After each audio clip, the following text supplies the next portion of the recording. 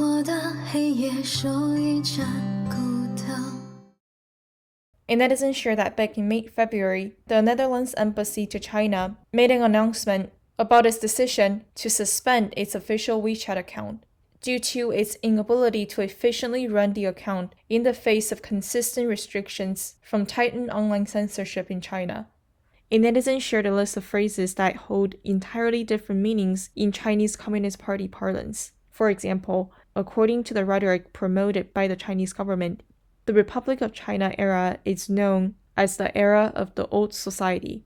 Acts of selling out one's country are known as providing assistance to allies.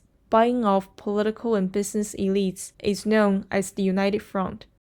Forced abortions are the inevitable result of family planning. State-owned assets are equivalent to Communist Party-owned assets, and the Chinese Communist Party's dictatorship is known as dictatorship with Chinese characteristics. Seeking to maintain judicial independence is equivalent to attempting to overthrow China by colluding with anti-China forces, and protesting on the streets is equivalent to attempting to subvert the state. These are all clear examples of how the Chinese government or the Chinese Communist Party has been using all tactics possible to brainwash not only the Chinese people, but also people abroad. A netizen shared about the latest development of the Chinese embassy in France, its attack on a French scholar. According to the South China Morning Post, China's embassy in France released a long screed defending its criticism of a French scholar for anti-China provocations and maintaining that its aggressive tactics were necessary to defend Beijing's interests and international image. The harshly worded statement published on the embassy's website on Sunday sought to justify its attack on the French scholar as a little thug. This largely came in response to the scholar's tweet to the Chinese embassy offering a, quote, a big case to you and your trolls, after the French Foreign Ministry said it would not interfere in a French senator's plans to visit Taiwan this upcoming summer. And this controversy is the latest instance of incendiary rhetoric from the Chinese embassy in France, which observers have said reflects the increasingly aggressive wolf warrior style of Beijing's diplomats abroad. And China's ambassador to France, as seen in this picture here, has been seen as one of the strongest embodiments of the more combative style embraced by some Chinese diplomats.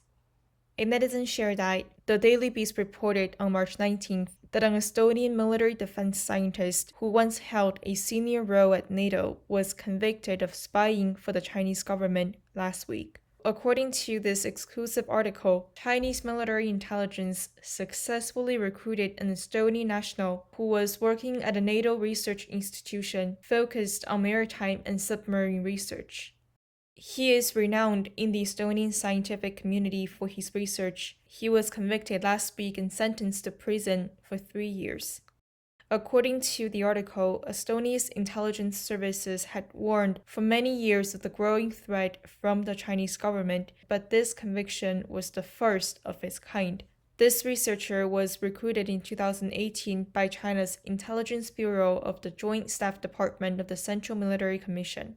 He was recruited on Chinese territory, and he was motivated by traditional human weaknesses such as money and need of recognition. Specifically, he received cash payments from his Chinese handlers as well as paid trips to various countries in Asia, with luxury accommodations and dinners at Michelin-star restaurants. The intelligence operatives handling him were operating under cover of a think tank. According to the prosecutor that handled his case, he earned a little over $20,000 for his espionage, which the Estonian government has since seized from him. A netizen shared that according to an article published on March 19th by Radio Free Asia, quote, following the closure of all Confucius Institutes in Sweden, Norway will also close the first and only Confucius Institute, which makes it the second Nordic country to shutter the CI. A netizen shared that according to an exclusive article from the South China Morning Post, Sri Lanka will not be renegotiating the Hanban-Toda port lease deal with China, according to Sri Lanka's ambassador to China. According to an interview that Sri Lanka's ambassador to China did with the South China Morning Post, he said his country would, quote, never be an unsinkable aircraft carrier posing a threat to anyone else, end of quote. He was referring to China's ongoing power struggles with the United States and India. A netizen shared a list of crimes that the Chinese government has committed, which includes harvesting organs from ordinary Chinese citizens and selling them for profit, committing genocide against the Uyghur Muslims in Xinjiang, persecuting the Hong Kong pro-democracy activists, Tibetans, Mongolians, and the practitioners of Falun Gong, supporting the Myanmar junta, persecuting pro-democracy activists in Myanmar. Child, we will take you in. Child, we will bring you home. You'll be a flower that sees the spring. Soon a dove flying high